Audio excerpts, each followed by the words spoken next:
You're listening to Too Much on Her Plate, the podcast for smart, busy women who are tired of running on the hamster wheel and are ready to create freedom from overeating and emotional eating. I'm your host, clinical psychologist, author, and a smart, busy woman too, Dr. Melissa McCreary.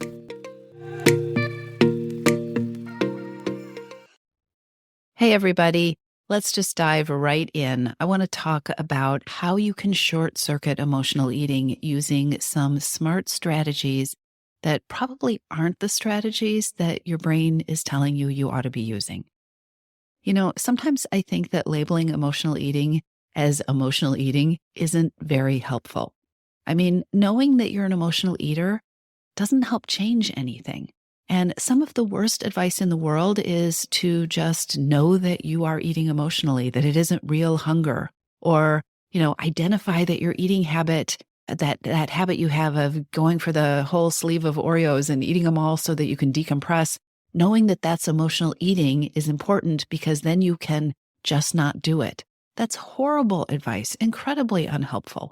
Not doing something is not a strategy that works, at least not for very long. And probably not at all.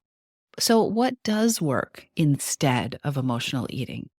The tactic that is so easy to turn to, which I think is only mildly effective, is to generate an alternative to-do list. So, what do I do instead of emotional eating? I will do this, I will do this, I will do this. And it looks something like instead of snacking on pretzels after work, I will clean the kitchen, or I will go for a walk, or I will do yoga. You fill in the blanks, but we are really good at coming up with these should lists, these to-do lists of what you're going to do instead of eating when you have the urge or the craving. Your brain wants to come up with something different to do instead of eating. This is how we're wired. And I want to be really clear, there's nothing wrong with having alternatives. In fact, there is an entire module that I teach on how to craft an appropriate instead strategy, because that's what I call these things, how to craft an appropriate instead strategy that fits you and fits your situation. I spend a whole module teaching this inside my emotional eating program. It's an important resource. However, we as human beings get overly focused on doing. And if we're honest, and I want you to really think honestly about your worst periods of overeating, sometimes the urge to eat or to numb out with food or to mindlessly crunch on pretzels is the result of too much doing or too much pressure to do and that feeling of being exhausted or overwhelmed that results from all the doing and the I should be doing thinking that happens inside our heads. So I thought it would be helpful to take things in a somewhat different direction in this podcast episode. I am not going to give you a specific to-do list of what to do instead of emotional eating. What I'm going to do in this episode is to share broader strategies or tactics that you can customize to you and to your situation. The tactics that I'm going to cover, they will take you out of the realm of white knuckling it and trying not to eat. You know that feeling, I will not do this. And these tactics will shift you and your brain and your behaviors into directions that can help address the things that you really need to take your power back from food and to really start making lasting shifts in how you think about food and when you think about food and when you have a desire to eat and when you don't. So here is the collection I have for you of smart things to do instead of emotional eating. And I have a warning before we dive in. Your brain is always looking for something to do. I said that earlier, and it's really important. Your brain is always saying, what do? We need to do something. Its first response is going to be to dismiss these tactics that I'm going to share with you as insufficient or soft or not big enough to make a difference, because your brain is going to think, we really need to do something. We need to do something. How are we going to eat? What are we not going to eat? How are we going to change the eating? Don't listen. I really want to encourage you to try out these smart ideas. Try them out, have an open mind, and see what happens. It's really important that I started right there with that warning, because the first tactic that I want to share with you that you can do instead of emotional eating is to pause, right? The opposite of doing. Pause. Don't do anything. at least for a moment, give yourself permission to pause. The impulse to reach for something to eat, even the thought, I want to reach for something to eat, right? I want a cookie. I need to have chocolate. The impulse is often a reaction. That reaction is spurred on by your brain telling you that you need to do something in response to something else. So you could be having a feeling, or you could be having a fear that a tough feeling is coming. If you don't do this, I'm going to have a feeling. It's impossible to be in control of any situation if you are reacting instead of acting intentionally. And so, one of the most powerful things you can do when you feel triggered to grab something to eat or to walk into the kitchen or to keep eating even though you've already decided that you're full, or when you find yourself just mindlessly staring into the open refrigerator, one of the most powerful things you can do is to practice the simple act of pausing. Just take a beat, take a breath, come back into your body. Make sure that you are present. Pausing, very, very simple, just pausing, taking a breath, coming back into your body is the first smart tactic that you can start practicing. The second one is to ask a question. You have to pause first. Once you're present in the situation, instead of mindlessly reacting, you are actually present in your body, you've taken a breath, ask yourself a question. There isn't a right question to ask. There's no right question to ask about overeating or emotional eating or about feeling triggered or about the chocolate. Just be curious. Just ask a question. Asking and answering questions puts you back in the driver's seat. Could be any question. You might ask, why am I standing at the refrigerator? What got me here? You could ask, am I hungry? You could ask, what am I feeling right now? You could ask, what do I know about what I need that isn't food? You could ask, why am I feeling differently this afternoon than I felt yesterday? As human beings, we get so hung up on having to answer the questions, knowing the answer to the questions, or deciding in advance that we don't like the answer to the questions, so there's no point in asking. Asking the questions, these are valuable actions. Asking questions about what's going on inside yourself helps you become more anchored and more present. And that will allow you to be in charge, be in control, and then make better decisions and better choices. So strategy number 2, just practice asking questions. Okay, the third strategy, remember I told you your brain is going to push back on these. Third strategy, give yourself time. You are stepping into the realm of doing things differently. If you are not used to pausing, that may feel weird. If you are not used to asking questions, and especially if you're asking new and different questions, you may not know the answer. These are new questions. It will take time to wrap your brain around these questions. It will take time to let the answers emerge. And it may take time, even when answers emerge, to allow yourself to pay attention to them, to let the answers sink in. Think about it. If your brain is triggering emotional eating as a way to push down or to ignore a feeling or to soothe you or protect you from feelings that are difficult or painful, then your brain is also going to be really quick to yell, I don't know, when you ask these curious questions, right? I don't know. Don't ask me that. I don't want to think about that. Realize that when your brain does that, that's a reaction too. Giving yourself time to practice moving from reaction mode to a more grounded and intentional space is empowering. And what that might look like is, wow, I don't know the answer to that question. That's interesting. Maybe I want to think about that. What do I know about why I don't know the answer to that question? Is there a question that I do know the answer to that would be helpful to ask? Give yourself time to move around with pausing and being curious. Practice giving yourself 5 minutes before you do anything, just to consider the questions that you've asked yourself. And notice I use the word consider because considering or thinking about them is different from answering them, right? It is not a test. Give yourself time to play and be curious with the questions. Okay, take a deep breath because this may not have been what you expected when you tuned into an episode about tactics that you can use to not eat emotionally or to not overeat, right? These are very different than, tie a string around your finger or keep yourself busy or distract yourself or find something to do with your hands. But these are the deeper strategies and tactics that you can use to really begin to identify and to address the reasons that food has taken on such a powerful role in your life. The reason that you're feeling out of control or like you are on autopilot and you can't stop yourself from opening the cupboard and getting yourself a snack or finishing everything on your plate when you go out to eat, right? Pausing, asking questions, giving yourself time. And if those have felt new and different, the next thing I'm going to share with you is probably going to feel really different too.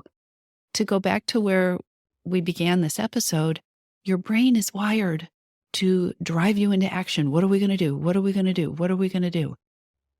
I want you to consider something. Think about the eating that you're not happy with. Think about the overeating or the binging or the mindless eating or the comfort eating or the stress eating. What if the urge to eat in those moments that feel so hard to control, what if sometimes that urge to eat isn't about food? What if it is a urge, simply an urge to do something? I need to do something and I don't really want to do it. So I'm going to get something to eat. Or I have some free time and it feels uncomfortable. I'm not sure where to go next. So I'm going to wander into the kitchen and I'm going to get a snack. I have ended this one task and I'm not quite ready to do the next task, but my brain is saying, okay, it's time to do things. I need to do things. So I'm going to wander over there and get a snack. It's time to make dinner and I'm tired and I don't really feel like making dinner. So maybe I'll just pick at this food here while I kind of get things together and think about getting started. What if sometimes the urge that you have to eat isn't about the food? What if it is a way of responding to that urge or that message that it is time for you to do something? This is such a powerful tactic that I am sharing with you, and your brain's not going to like it. But I want to encourage you to practice not jumping into action, not doing. And I want you to practice focusing on being. What do I mean by that? Well, say you have an urge to go get something to eat. Your brain's like, okay, what am I going to do so I don't eat? What am I going to do? What do I need to do instead? What should I be doing? I don't want to do the things. I'm just going to go get the thing to eat, right? What will happen in that moment if you do nothing? Don't do, be. What will happen if you sit and breathe and just stare at whatever feeling or sensation you're having for the next 5 minutes? Not trying to do anything, not trying to make it go away, not trying to push it down, not trying to decide what you have to do about it. What will happen if you give yourself permission to simply be? I'll tell you what we know about being with strong feelings, even really difficult, painful feelings. If you give yourself permission to truly just be and breathe and watch the feeling, unless you are feeding that feeling with more thoughts and more stories that keeps it churning around, if all you're doing is watching and just being, not trying to do anything with the feeling, your strong emotion, that feeling, the anger, the anxiety, the fear, the sadness, whatever it is, it will move through you like a wave. It will not get stuck. It will not engulf you. It will not bury you. As long as you are not feeding it with thoughts, and often those thoughts are, okay, what am I going to do about this? Or I have to fix this, or she can't feel this way, or she can't talk to me like that, right? If all you are doing is being, your strong feeling will move through you like a wave. It will crest and peak, and it will go back down. It will not engulf you because you're bigger than your feelings. And every time you practice this, every time you practice not jumping into doing is reacting, just being. Every time you practice this, Your brain will get better at remembering how to be. Your brain will get more comfortable knowing that the feeling will pass through. And you will get more comfortable being and feel less inclined to jump into that reaction mode of what am I going to do? This is such an important strategy. And again, your brain is going to fight back because when I say don't do anything, it feels like, oh, well, I'm not doing anything. What's happening? You are being. You are letting the situation change while you stay present. Here's a final thought that I have for you. Sometimes I think about the way we are inclined to approach changing our eating. And I'm talking about the old way, the deprivation thinking, the diet mentality. It's kind of like that game Whack-A-Mole, where, do you know that game where the animal pops up and you hit it with the mallet and another one pops up and hit it, and pretty soon you're hitting and hitting and hitting, trying to hit because the moles are coming up faster and faster and faster in that game? That's reaction mode. That's what happens when you're constantly trying to be strong and be on top of things and do the hard thing and never get it wrong and be really strict with yourself and use up all your energy. And that's whack-a-mole. The final thought I have for you is to give yourself permission to play the long game. This is a strategy. Creating peace with food and freedom from overeating is a long game. It is a marathon, not a sprint. And that's okay because your relationship with food is a lifelong thing. You are going to have your relationship with food for the rest of your life. And so start practicing looking at this as a lifelong game, a lifelong project. What that means for me is that I want to have a relationship with food. I choose to relate to food in a way that I want to relate to food, in a way that is going to serve me for the rest of my life, in a way that I don't dread or wonder how many days do I have to do this before I get a cheat day, right? Pick an approach and a set of strategies that are designed to free you from the patterns that you don't like, that are designed to dissolve the patterns and the habits and the behaviors and the thoughts that don't work for you, while at the same time building a way forward with the choices you make about eating and what you eat and when you eat and why you eat and what you do when you don't eat, that you actually want to stick with or continue to adjust with for the rest of your life. And I want you to notice that I used the word adjust, right? There is no forever plan that I'm going to have to do this forever. First of all, you don't have to do anything. You get to make choices, you get to make decisions, and you get to adjust them based on what works and what doesn't work for you in the present moment, which is one of the reasons it's so important to be pausing and asking questions and giving yourself time to be in the moment and to be being and not doing so that you're paying attention. This will help you get out of the cycles where self-control and willpower are destined to let you down because that's what you're trying to be strong with. Give yourself permission to mess up. Give yourself permission to adjust things. This is a lifelong relationship that you're building, right? Give yourself permission to fall off track and get back on. And as you work these steps, if they aren't enough, consider getting more help. Consider asking questions to other people outside of yourself about what could work, what could help with this, what could I do instead? How could I address this situation? When we don't give ourselves permission to ask for help, which again is another hugely powerful and empowering tactic, when we don't give ourselves permission to ask for help, it is so easy for you to get stuck in your own head. And your thoughts and your beliefs and the stories that you tell yourself about you, about what it takes to change, about food and the role it has in your life, those stories and thoughts and beliefs are the biggest hurdles to creating freedom from emotional eating and overeating. And the very biggest hurdles are the thoughts and the beliefs and the stories that you don't even know are just thoughts and beliefs and stories. We all have these thoughts and beliefs and stories that are so vivid for us, are so entrenched in the way we talk to ourselves and the way that we think, that we don't even recognize that they're just thoughts and beliefs and stories, and they could be changed. This is one of the biggest reasons why it can be helpful to bring an expert in. The fastest way to change, the fastest way to get where you want to go, particularly with thoughts and beliefs and stories and the way you are managing your mind and fueling your thoughts and moving yourself forwards. The fastest way to change this is by working with someone who can help you see and move past your mental blind spots and can show you how to do it differently. This is game changing, and it is not a sign of weakness. I have made changes in my life. I've made changes in my relationship with food that I don't think I ever would have been able to make. I certainly would not have made them as efficiently without help from somebody else, without another set of eyes, without another set of ears hearing me talk something through that to them did not make sense, but in my mind, because I had never seen it any other way, seemed perfectly logical.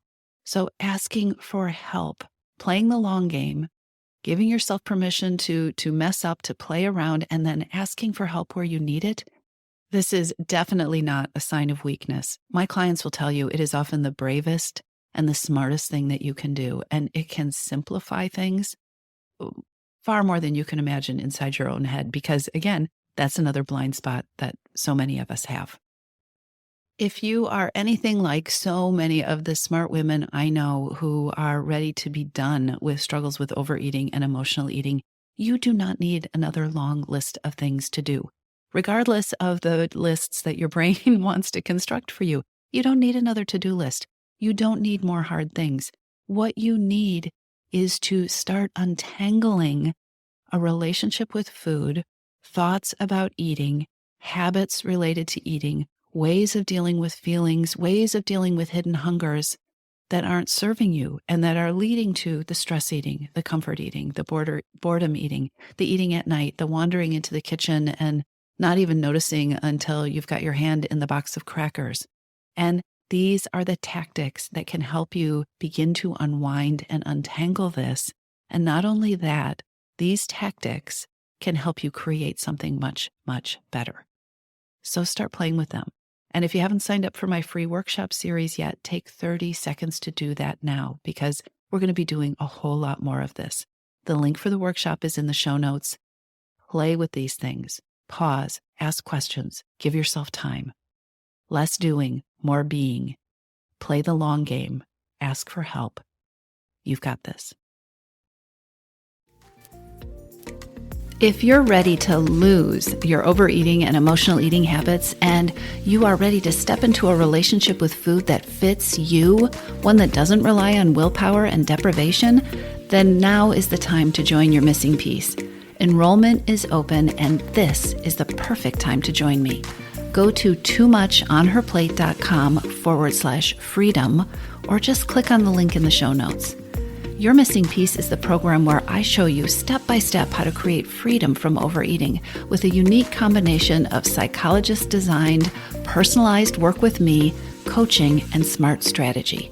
You'll learn how to reclaim your power, ditch the diets, and create results that are built to last.